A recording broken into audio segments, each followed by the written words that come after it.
Friday, everyone, and today we're going to have a talk on biophysics, and I'm going to introduce our speaker. So Leo Lee is a first-year graduate student in biophysics here at Cal, with research interest focuses on cytoskeleton dynamics and motor protein regulation. His work explores how microtubule-associated proteins modulate kinesin behavior and emergent collective phenomena using a combination of quantitative experiments and physical modeling. Leo's research journey spans multiple stages and countries, beginning in China, continuing through community college, and eventually leading to the University of California, shaping a broad and resilient perspective on science and learning. Yes, thank you so much for the introductions. Hello, everyone. Again, my name is Leo.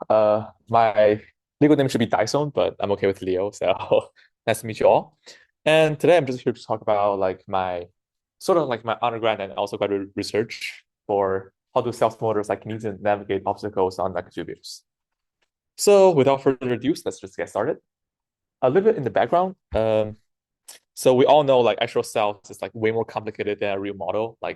Then a physicist thinks it's simple, it's stuff there's nucleus and stuff like that. But the actual cells is way more complicated and it's very crowded. So this slide is actually from a class physics 177, which one I took in Cal as an undergrad, followed by Ahmed. So I think just a quick side note, this class gave me so much insight and introduction into biophysics, and that's how I ended up here. But the actual cells are very, very crowded. As I mentioned, you can actually see in the pictures. They have a lot of components, including proteins, ions, lipids, stuff like that. So how do actually cells can manage those crowded environment and move stuff from place to place? This is always the top one questions for cells.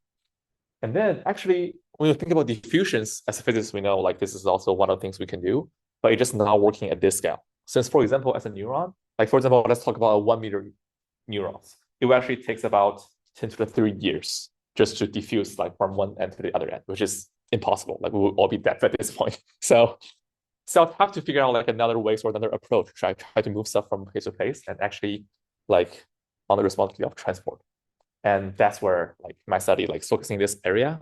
So here's a little GIF, a little I would say movies, just how the motor is transporting some cargoes along the microtubules. Don't worry, I'll actually introduce those names once more in the next slide. So just to show you how these things are actually moving around by some active transport, not by passive diffusions. So here's another quick example, during mitosis stage, we actually have the spindle pole, and then in the middle we have some microtubules, we have some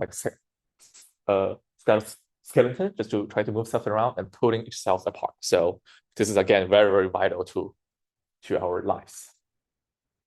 Okay, so here's a quick video actually, if it's working. I'm not sure the sound will come through, but it doesn't really matter. As long as you can see that there's tons of crowded stuff in the cells. And often we can see there's a lot of microtubule transforming or representing a cell highway. They can actually transport stuff using kinesin and dynein, such as cells motors, and cargoes will get carried along those cells. And here's actually the microtubule is being assembled. It's being polymerized, and then we can see it's being depolymerized in the end. So a lot of fun stuff.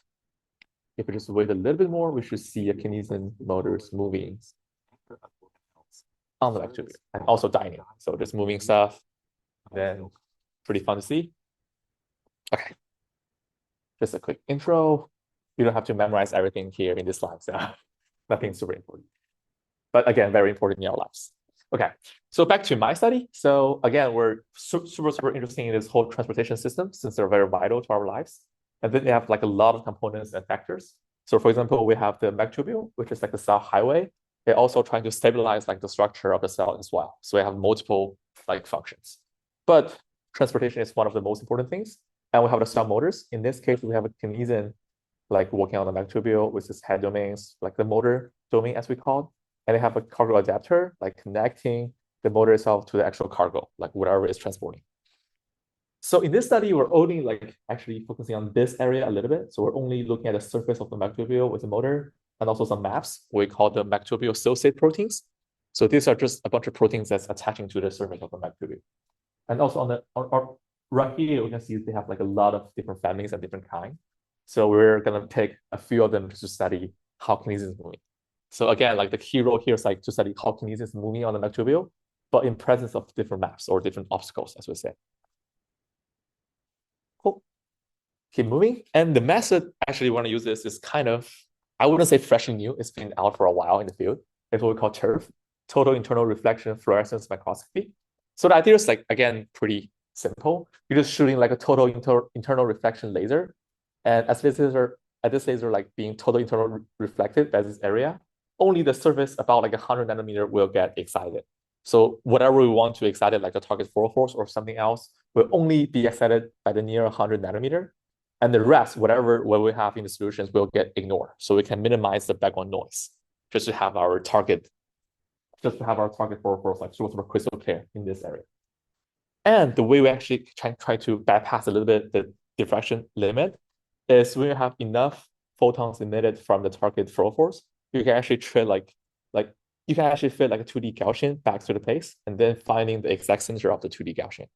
So, sorry, just to clarify a little bit more, since the size of the kinesin is actually smaller than the wavelengths we use, that's why we have to go to use this method to go past the diffraction limit.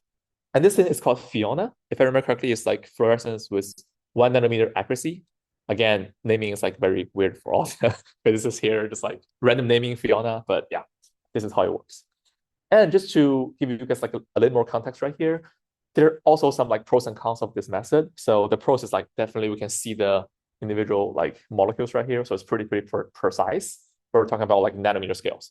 But the downside is like we have to wait long enough to collect enough photons to be able to fit this 2D Gaussian back to finding where's that. So there's like a time step we have to wait. And this will actually come up later since we have another technology freshly new, and I will introduce that later on. But now just knowing like we're using this herb to analyze most of our like proteins and kinesins in this one. And here's the actual movie, if you can see. So each like bright spot is a one kinesin motor, of course, like with the target fluorophores attached to like the head domain of the motor. And then as the laser comes through, it will get excited. And you can see it's like moving and then boom, it's being like either photo bleached or just detached from the microtubule.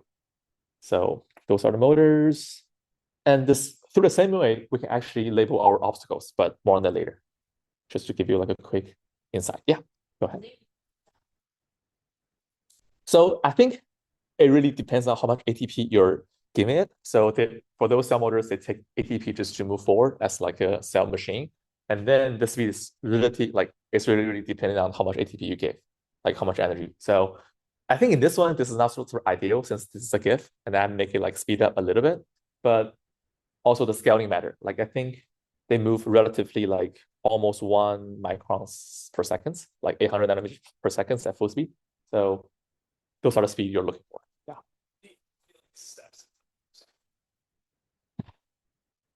So very good question. So for each kinesin, like you can see you have 2 heads right here. And for each small step, like each motor will move like 8 nanometer, what we call like the individual steps. But like if we label like the head right here, it would take like 2 steps moving forward. So that's how we can see. So it's like 16 nanometer per step we can see actually later on in the stepping experiment. So we're saying like 8 nanometers for small steps, and we have like 800 nanometers per second. So it would be like 100 steps per second. They're moving like very fast. So we can barely like see the individual steps right here. Yes, go ahead.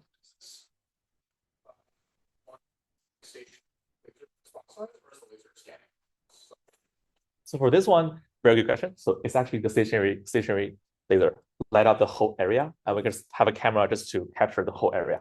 This is also a very good question since later on the new technique we actually use a different method. So more on that later, but very good question. Yeah. Cool. Just to continue.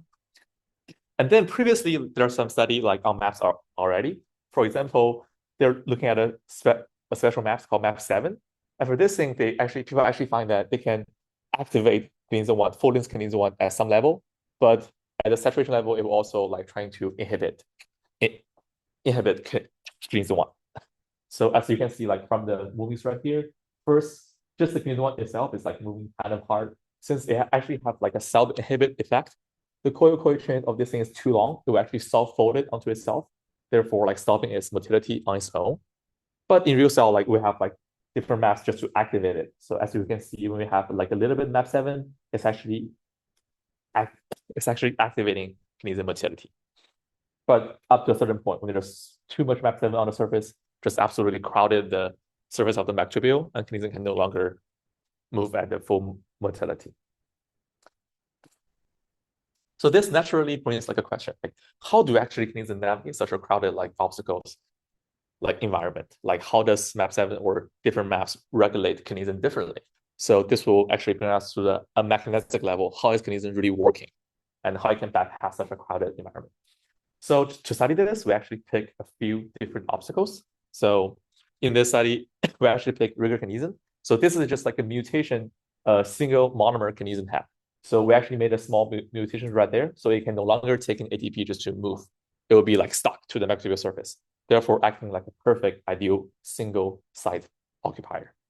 And then for the map7 and map9, previous study from cryo-EM shows that like they actually bind to the microtubule a little bit differently. For map7, it actually bound longitudinally on the microtubule, so in the same directions as kinesin move. But for map9, it actually binds transversely on the microtubule, so it's like a 90-degree angle compared to the kinesin movement. So we're thinking that maybe the way how they bind to the surface of the microtubule can regulate kinesin a little bit differently, therefore giving us some insight on how does kinesin really moving.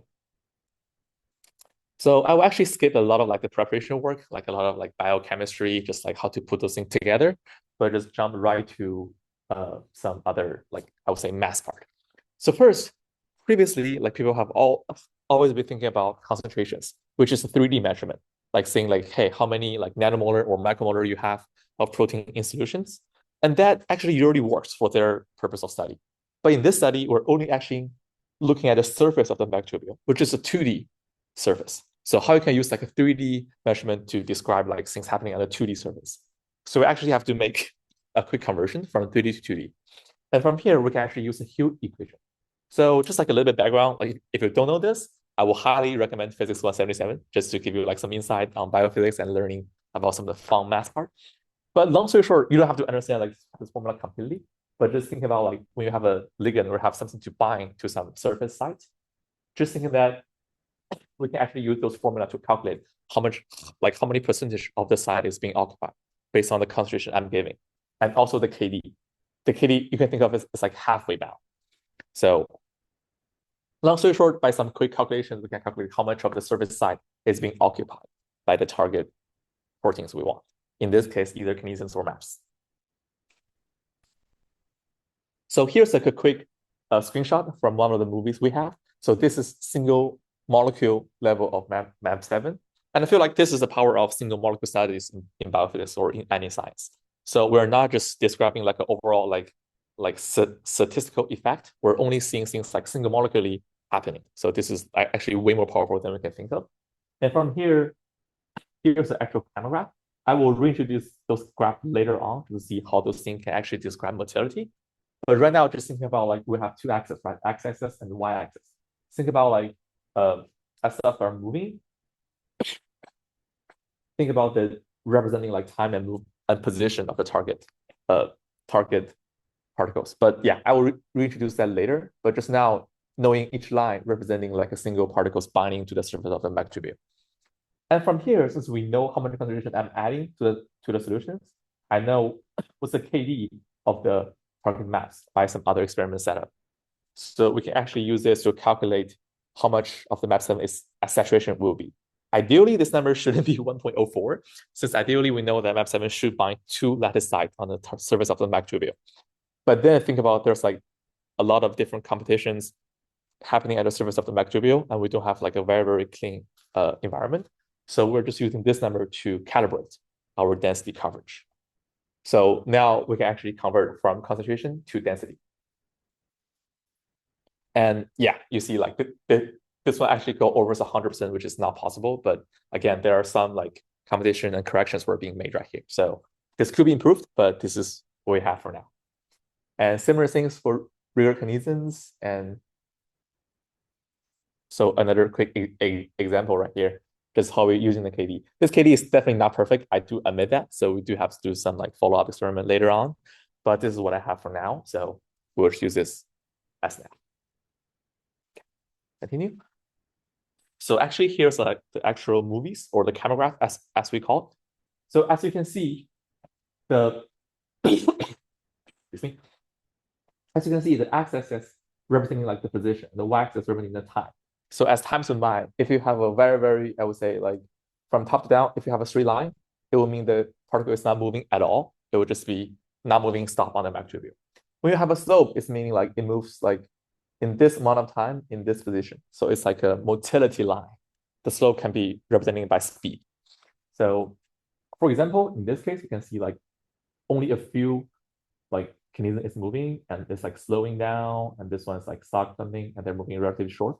But like after when we increase like a little bit Kinesin, you can see them they're actually being a little bit shorter and less event. And in the end, when you have like almost saturation level of Kinesin, like nothing's binding and things are just getting stuck, nothing is moving at all. So from those camera graphs, you can actually see that. And here's also like a statistic like analyze of those things. You can see that as we increasing the surface density of regular Kinesins will having a hard time to actually stop and detach from the microtubule and stop moving. So from right here, this thing is actually not super, I would say, clear. But if you compare that to map 7, as you can see, it will be blocked by a higher density coverage. So in this case, until like 33% of the surface is covered by map 7, like Kinesin stopped moving. And for this one, like 51% map 7, like nothing's moving at all. But if you compare that to map 9, at 12% and 18%, things are already like stopped moving, like somewhere in between right here. So this would mean like a much lower density coverage for map 9 could stop the Kinesin motility compared to map 7 and regular Kinesin, which means they act like an ideal or like better effective blocker to Kinesin 1. And if you actually relate back to the structure I introduced earlier, map 9 actually binds transversely to the microtubule, which means Kinesin will have a hard time trying to go around the obstacles. So this will already give us some clues, like maybe Kinesin is doing some sidestep trying to go pass around obstacles. But when they're correlated, like when they're like occupy the side transversely, you cannot step like along the way, like for example, 4 or 5 photofilament along just to get past. So this already giving us some clues or hints of what's happening. And also, if you compare the speed or velocity, they're not really slowing down. Like they're just like straight line. Like maybe for this one, we have a low sample size, but there's like not slowing down dramatically. So again, another hint for how they would actually move. But then the real question still shows, like for all of those, this is another like statistic, like we can argue like statistic for all day, like whether they mean A or B. But we're not really seeing the individual steps of the Kinesin moving. We're just seeing them like, oh, they took like 100 steps in 1 second. And how can you be able to tell like whether they got stopped by map 7 or map 9 or by some other effect? So ideally, we would like to see the individual step of the Kinesin at the molecular level to show this mechanism directly. So that's how we do it. So previously, as I mentioned, right, at full speed, they move like 800 nanometers per second. And that's way too fast for our camera. As I mentioned, right, for the turf, you have to have enough time to collect enough photons to try to localize where they are. But when they're moving so fast, you don't have the time. So they will just like went straight by. So in this case, we're actually giving a limited ATP conditions in the environment. I think we're lowering the ATP concentration by 1,000%. Sorry, by 1,000x, by 1,000 times. In this way, the Kinesin will actually slow down a lot, and that will give us enough time to actually tell where they are by collecting enough photons. So as you can see, here's a quick graph like taken by my mentor Joseph and John, like from previously. You can actually see the individual like step moving, and then pause, moving, pause. You can actually see the individual steps right here. So in this case, if we can localize like where maps are, and if we can tell they're taking some ways of like stepping, pausing, and here's a side step. So for this part of the graph, it's moving like along the trajectory. And for those things, it's moving on the side of the trajectory. So if somehow we can see like a big side stepping corresponding to the map's location, we should be able to tell more about the Kinesin's mechanism of moving forward. So that's what we did. So right here, we're looking at for map 7, we're actually seeing like an increase in side stepping behavior. So for this is the off-axis step. We're actually seeing as we increasing the map 7 density on the surface, we're actually having a higher peak on the off-axis step, as you can also see right here. So this implies for map 7, since it's bind longitudinally on the microtubule, in the eyes of Kinesin, it can only see one photofilament is being blocked, right? Only one lane ahead of me is being occupied. So maybe I can just turn left or turn right, just make a side step going around that obstacles. And that's what we see right here. And then for MAP9, again, we're seeing like a much lower density in this condition right here to stop kinesin moving. But also we're seeing like little to none increase of the side step. So again, right, if 5 lanes ahead of you is being blocked, you cannot just like, oh, I will change 6 lane right now to go across. It's too long for the kinesin has to be moved. So in this case, they're struggling. They cannot really make a side step and going forward. So they will get stuck and blocked by a lower percentage of MAP9. So this will be like a much more like direct proof of how these things can stop kinesin from moving and mechanism moving. Actually, there's one more thing I would like to point out. So previously for this kinesin one, this is the Fulton's kinesin one, right? As we said, the Fulton's kinesin one will actually stop inhibit, so it cannot move. But we're actually trying to like determine how the motor domain is doing in those conditions. And we cannot just adding MAP7 in all of our conditions just to make it move. So we actually truncate it. So in the past experiment, like for those things, we actually use K490, which I should have, yeah, right here. So we actually just truncated the kinesin one construct all the way until here. So it does not have like the long coil domain. It does not have the MAP7 binding domain. So it would just be the motor domain itself. So we can see directly what the motor is doing at this level. But then if we just expand it a little bit longer, if we include the MAP7 binding domain, which we call this construct K560, we can actually see all of a sudden it can move at a much higher density coverage for MAP7. And we can often see some of the big jumps moving forward. So which means besides sidestepping, kinesin also have like another ability, which is just to have some binding domain. It can actually bind to the MAP7 and doing something like tether diffusion, just to jump across obstacles. So like again, another approach kinesin use just to navigate how those like super crowded environments. So now I think we have like a very, I would say, relatively good understanding of how kinesin are moving forward, navigating those obstacles. So when you have like individual like one obstacles in front of you, you can easily like step passing that, just like going around, like making a small side step. But when there's like correlated obstacles like MAP9, or when the density gets too high, the probability of you meeting like multiple obstacles in front of you is getting too high, higher than normal, will actually stop you from moving. So you either will rely on some special mechanism like tether diffusions or binding domain to move forward, or you just get detached and stop moving. So I think this is like a relatively simple model we're proposing. But also, again, people might have like some other questions like, hey, if you're slowing down kinesin by limiting the ATP by 1,000 times than actual cells, like how is this actually physiological? Like how is this making any sense in real life? Isn't this just some like misconception you're proposing, or this is only happening at the lower limiting ATP conditions? So to answer that question, we actually turn to a better and new technique we call minflux. So this is super new. I think came out only in the recent years. It's called the minimal fluorescence photon fluxes microscopy. So in this case, again, like as the breathing question like earlier, we're not using like a single layer to illuminate the whole area and then use a camera to capture it.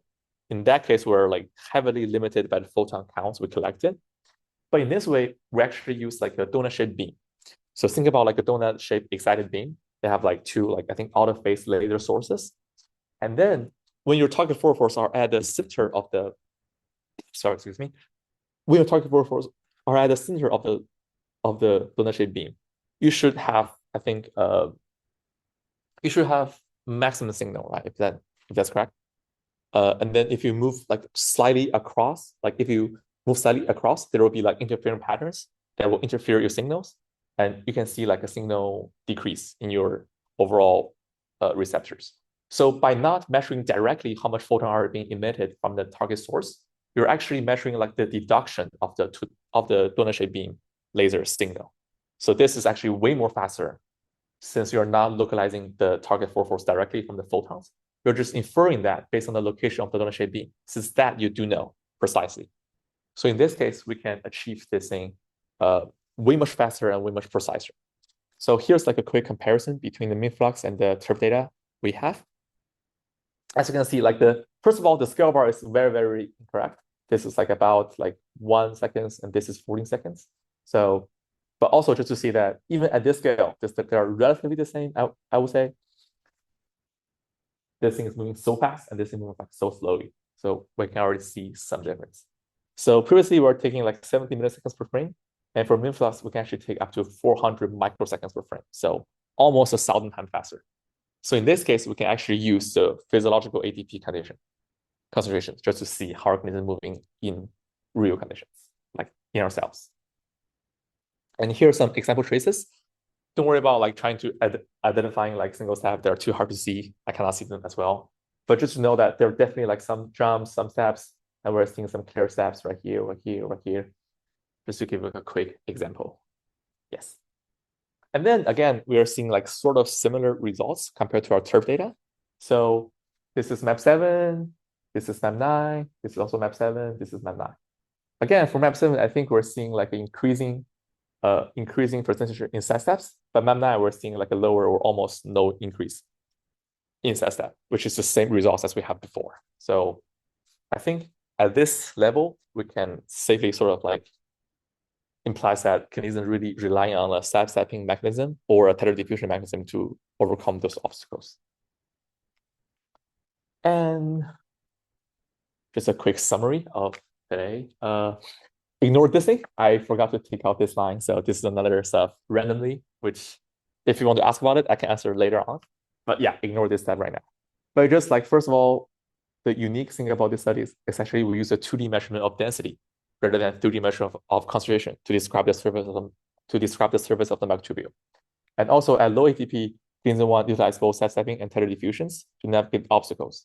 At the physiological ATP, we're seeing it take less sidestep compared to the low ATP case. But again, like for map 7 and map 9, they have a very, very different, unique structure. So therefore, kinesin will react to them differently, where they will take less sidestep compared to map 9, since they're transversely bind to the microtubular surface. Cool. So with that, I would like to have a huge thank to Lab and especially my mentor Joseph and my like previous like undergrad John Fund, which also provides some data to this project. So thank you all so much. And special thanks to BDP grant, like funding the project, and then the overall graduate students of me and the campus project for giving me such a unique opportunity to share. Yeah, thank you so much for listening.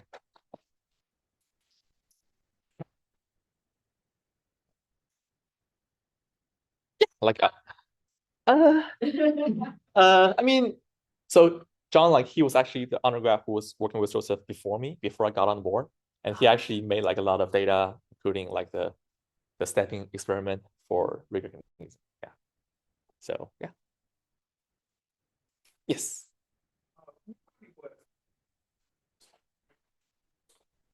Under diffusion. What that is, yeah. Yes. So essentially, like for photos kinesin 1, they actually have a very specific part that can actually bind to the map 7. So I think in our theory, just like we actually bind to the target map 7 at a certain point, and then we'll utilize that interaction just to move forward. Like, yeah, something like that. Like connecting to the rock and then jump over. Yeah.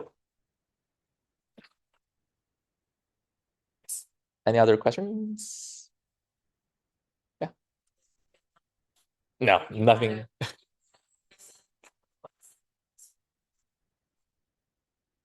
Oh, the motor domains? Yes. So bring all the way back. So we can now simply like rely on diffusion to move stuff around. Like for example, we're actually delivering some nutritions or some target signals, like from place to place. Diffusion will take a horribly long time. So we cannot rely on diffusions. We have to figure out some of the mechanism to actually move stuff around fast enough. So for example, if you have a signal from places A, you want to move it to places B. So that will actually start like a whole pathway of interactions. Like for example, like it could be some calcium ions or something. Sometimes like different cell models can utilize this mechanism just to move stuff fast enough. Yeah. In different situations, different cargoes could be transported. So certain like signal pathway, like certain signal stuff or some nutrients could be moved. So it really depends on the context. But yeah, any cargo they will.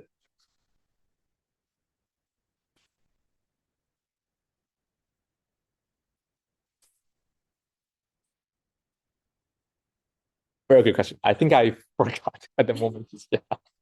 Sorry about that. I should have. No, sorry, I totally forgot about the cargo. Vesicles, yeah, vesicles.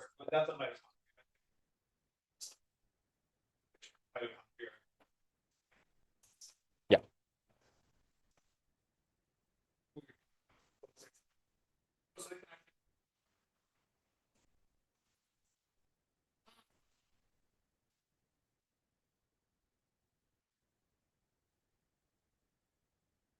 Like parts of the cell. Yeah. And especially like during the mitosis stage, as this image show, you have to literally like split the cells in half, like since you have a copy of everything. So you have to move a lot of stuff. Yes. Thank you for the catch. It's like a nice yeah. My brain just like got short circuit for a second. Yeah. So the goal of this is to what is like your scientific goal? Yeah. Sorry. No worries, no worries. Yeah, all good, all good. Yeah. I should have covered like much like clearly. So the goal is like right now, we still have like a very limited understanding of how Kinesin 1 is actually navigating. Kinesin is the thing that is walking. Yeah, the thing that's walking like right here. So Kinesin 1 is like one of the family from the Kinesin. And the Kinesin family have like a lot of different cell motors and moving different stuff from place to place. And right now people still have like a very limited understanding of how Kinesin 1 is navigating or interact with different maps. Since from this figure, you can actually see there's like tons of different maps, not just map 7, not just map 9. We have tau, we have like map 2, and then a lot of different stuff at the same time. Like how can Kinesin 1 like in real cells navigate such a crowded and complex environment? And what are some interactions that are being made? Since a lot of them actually connect to a lot of like diseases. Like for example, tau is like the most famous protein, I would say. It corresponding to like the Alzheimer's diseases. Like certain like connotation of tau will have those effects. So if somehow we can understand or have a deeper understanding of the mechanism of how Kinesin 1 is moving, maybe in the end or in the future, we have a better understanding of how we can tackle down the tau problem in presence of different motors. Like how can they move past tau or something? Yeah.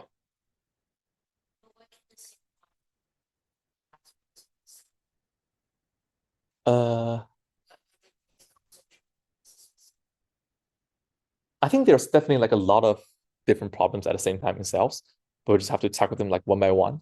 So in this case, like since the transportation system is like almost very, very, I would say it's very, very important. So not just Kinesin 1, we also have dining. So which is a different cell motors like moving to the different directions on the microtubule. But just understanding like how those motor domain works, like those insights could be like later on maybe expanded to different motors just to apply some similar concepts. So yeah. Mhm.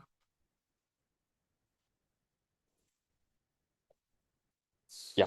Just focusing on, I think you were at the time looking at the one with the side step Yeah. distributions. What was the difference in measurement or analysis going from what you had before to going to sort of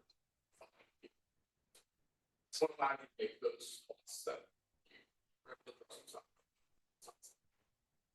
Got it. So just to make sure I understand the question correctly, right? So you're saying like before this and after this, like what? No, even before? Okay. So like yes, yeah. Was this just kind of analysis? Got it. Yeah. So it's actually a little bit different. So before this, all of those measurements are run in the full ATP condition. So they're moving very, very fast. They're moving like at a physiological speed. But then to actually observe those individual steps, like to observe those individual step stepping, like or jump forward, like 8 nanometer or 16 nanometer steps, we have to slow them down, like by a certain time ATP. So once we slow them down, we can actually use the term to observe those trajectory. So this would be an example trajectory of Kinesin 1, like moving on the microtubule, moving forward, and this will be sideways. And from those trajectory, we can actually try to pick out like how many steps are moving forward, how many steps are moving off axis. So from here trajectory, we can conclude those like charts, and then we will know the results from there. Yeah. So this slower. Yeah.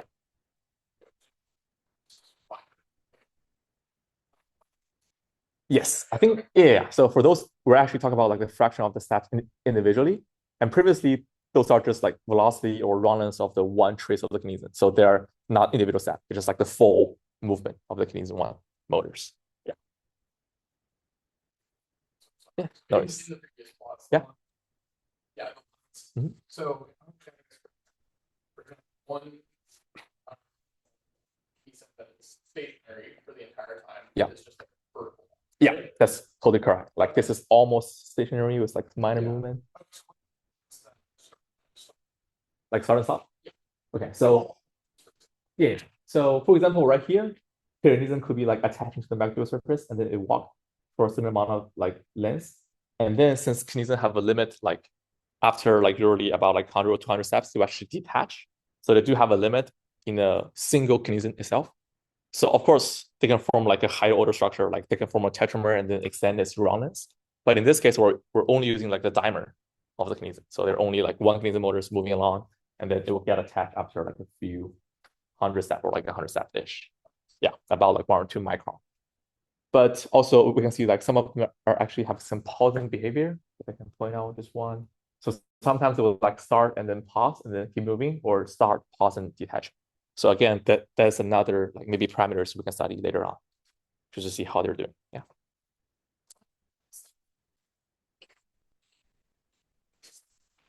Like 3 down. Yeah. Yeah, those things could be like dead motors, just like attached to the surface that are not moving at all, just stuck, or it could be something else, like maybe the 4 just like stuck there, and yeah, but most likely it will be like a dead motor, just stuck.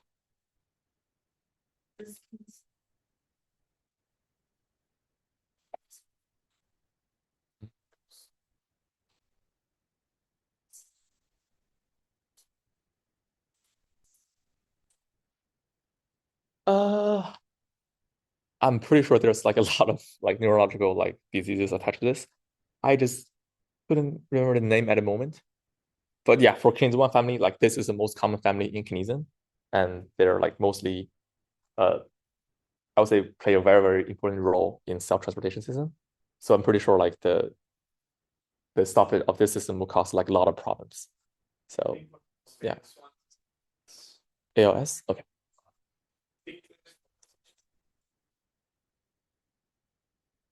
Yeah.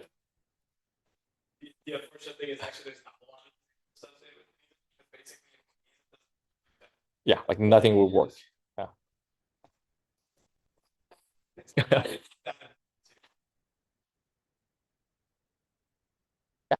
No, no worries. Yeah. you talk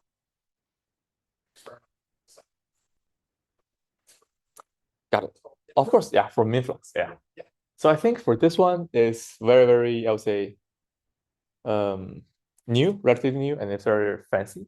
So for this thing, actually, as I said before, we're not taking like a full image of the target like region we're interested in. We're only like using the differential beam to track like one position. So we can only track one motor at a time. So we cannot see like those previous image of like them just raining or like pretty like moving all at the same time. We can only track one proteins at a time. So in this case, we will actually on the assemble side, I should speak a little bit more on this. So for both TURF and Minflux, we're using like a in vitro reconstitution system. So we actually have our cover, we actually have our cover class, like actually pre-assembled with like strap, which is stratabinin, and that will actually bind to like the microtubule, which is our coated with biotin layer. So essentially just like building a sandwich. So you have your cover glass, you have the microtubules, and then you put in your kinesins, and then you flow in ATP or MAPS, whatever you want on the surface of the microtubule, and then you can scan it from right here. So it's like a sandwich. But the most, I would say, important difference from Minflux is like you're only seeing like one particle at a time. So you have to set up like the scope, make sure you're seeing stuff, and then aligning the lasers to the target position you're seeing, and then it's moving, tracking one position, one trajectory at a time. Yeah. So the data acquired for this one's like a little bit slower compared to TURF, where you can just see the whole movie and then coming back to see a lot of trajectories. Yeah. No. Like I think for this thing, like since they happen so fast, like they're recording like almost like 400 microseconds a frame, it's automated. So yeah.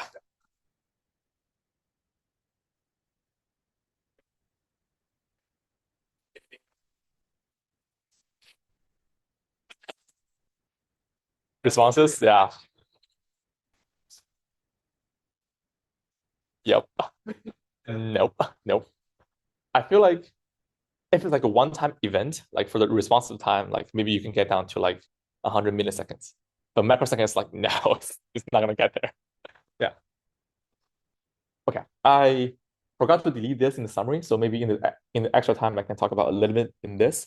So we're actually having like another like real world problem. We're actually doing those experiments where I said if you've been cautious enough, you can actually see that for those images I have. Let me just use this. This is faster. I actually have a timer, like 23 minutes, 21 minutes, 22 minutes, running up right there. And we're only putting this because I think we're having like a small, like sort of like weird Kinesin problem where the actual motility sort of depending on time. And later on, we'll figure out like this is just like a construct problem. So for different prep or like for different spread, like the Kinesin we construct, it's a little bit different. And for this special Kinesin prep, it's sort of like have a little bit time dependency things. And at first we thought like, hey, this may be a pH problem. Like maybe the pH is changing dynamically in the system as we're imaging, like from like T0 to like an hour later. And maybe that pH will affect the Kinesin motility. So we actually use like so we actually test that data by using like another oxygen scavenger system. So since they're like actively consuming ATP, we need to make sure they're like we need to protect them from oxygen, from oxidizing the whole proteins and make them loose, stuff like that. So in the past, we use dextrose and glucoses just to make sure they're preventing from the oxygens.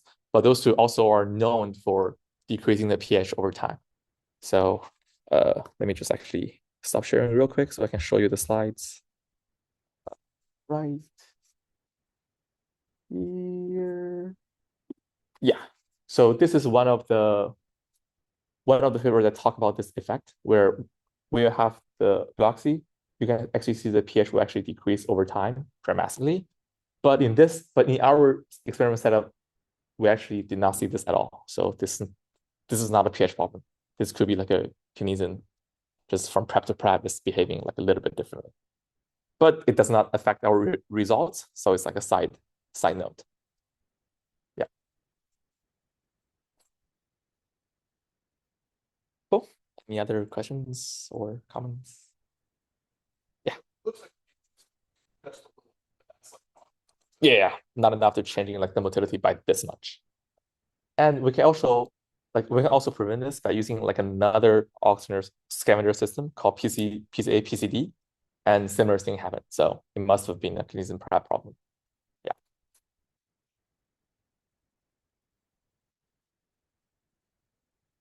Cool. Any other questions, concerns, feedbacks? Yeah.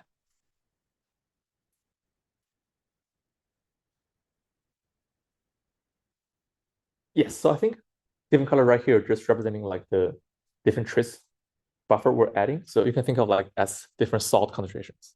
So as you have more salt, like the screening effect will have larger. So it's harder to drop the pH. Or you have like less salt, like for the black line, we only have 10 millimolar trace. So we're having like less salt just to balance out the pH drop, and it will drop dramatically.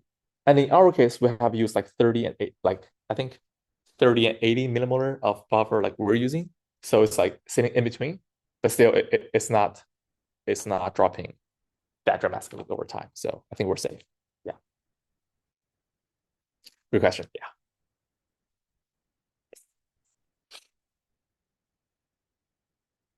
Cool. Yeah. Thank you all for listening, and thank you all for inviting me.